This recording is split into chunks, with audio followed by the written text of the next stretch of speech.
I was up late last night, just pondering, having a normal Wednesday night, thinking about the end of the world and all the scenarios that could cause it. From nature and space, like a supervolcano or solar flares, asteroids, to supernatural and sci fi events like alien invasions, zombie apocalypses, the rapture, to the most terrifying of all, human caused incidents, with things like the internet's collapse, AI revolution, nuclear warfare, and the most frightening of all that I'm going to be talking about today a bit in depth is the gray goo scenario. This is a hypothetical global catastrophic scenario that involves molecular nanotechnology. And it's just a terrifying thought, just these out of control nanobots that are self-replicating and destroy the entire biosphere by endlessly producing replicas of themselves and feeding on the materials necessary for life.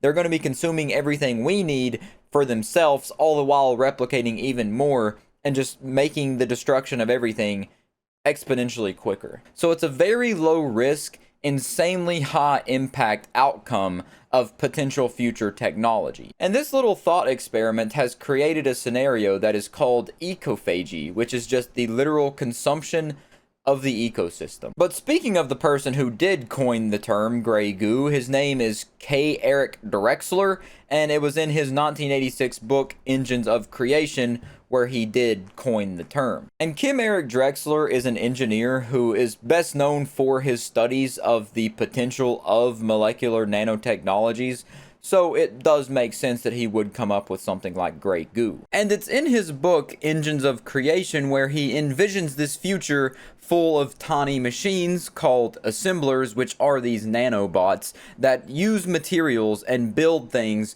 molecule by molecule. And that by using billions of these assemblers, you could manufacture anything that you can imagine. And he continues by going on to describe how you could get so many of these assemblers. Like, how are you going to go about getting billions of these things?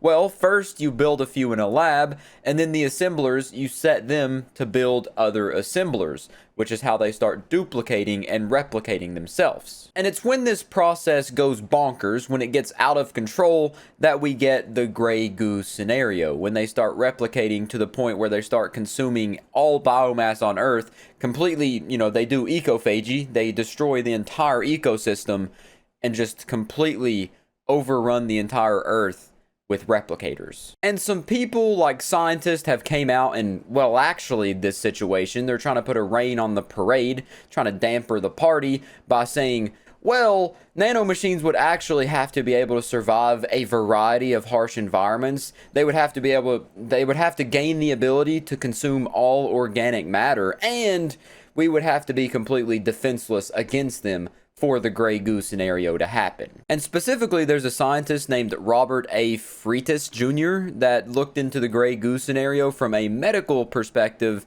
and he said that by his calculations, he indicated that we'd recognize this disaster in time to contain it. And some other scientists have came out and said that these nanomachines, if they did become a reality, would have limiters built in them to where they couldn't possibly get out of control like this. And then some other scientists go to the far extreme and say that these assemblers aren't even a real possibility in the first place, and that they can only exist in fantasy land. And also, the original idea of gray goo assumed that machines were designed to have this ability to self-replicate and feed on biomass and everything that we would need to survive and just consume all that up. But popularizations have assumed that machines might somehow gain this ability by accident, that like how AI could accidentally gain consciousness. Some think that this gray goo scenario, the nanotechnology or just technologies, could gain the ability to self-replicate and create this doomsday scenario. And Drexler does make a note that the geometric growth made possible by the self-replication of these nanomachines would be inherently limited by the availability of suitable raw materials. And he also uses the term gray goo not to apparently indicate color or texture, but to emphasize the difference between superiority in terms of human values and superiority in terms of competitive success. And I'm bringing this to you in the Halloween spirit. Instead of trying to scare you with supernatural entities or jump scares, I'm scaring you with a doomsday scenario, the potential end of the world as we know it, which is far more frightening than those ghost ghouls and goblins that I can think of. But speaking of doomsday scenarios, this is by far the most frightening one to me because it seems the most realistic. Like, sure, there are scarier ones, like a zombie apocalypse would probably be scarier because it would be more drug out and more impending doom kind of feeling.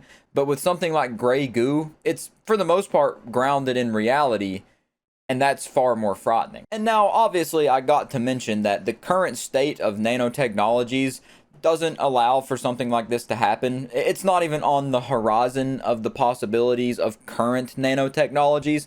This is going to be a problem for future civilization, like climate change. You know, we ain't going to have to deal with that, so we can pollute it up all we want. But future humans, very possible that they're going to have to deal with something like that. And to that, I say, fuck them. I'm joking, of course.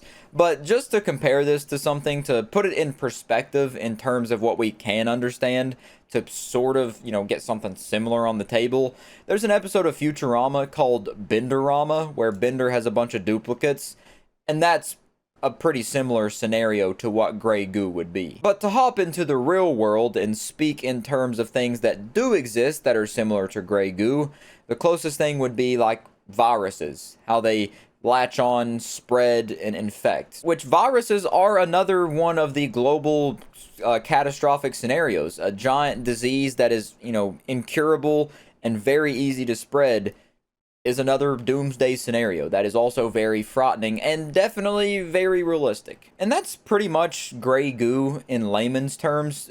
That's gray goo summed up by a redneck Neanderthal who doesn't know a whole lot about anything. So if you do want some, you know, like a better explanation, go research it yourself. I probably missed some things that are pretty key and pretty important to this whole thing, but I just read up on it a bit. It made me stare at the ceiling a bit, get a bit existential, feeling like, hey, damn, should I even care about living life if nanobots are just gonna consume all the biomass on this planet? But yeah, I went down a rabbit hole of doomsday scenarios, and this one stuck out to me as something that I hadn't heard of before, and it's also damn terrifying. But other than that, happy almost Halloween, and I'll catch you in the next one.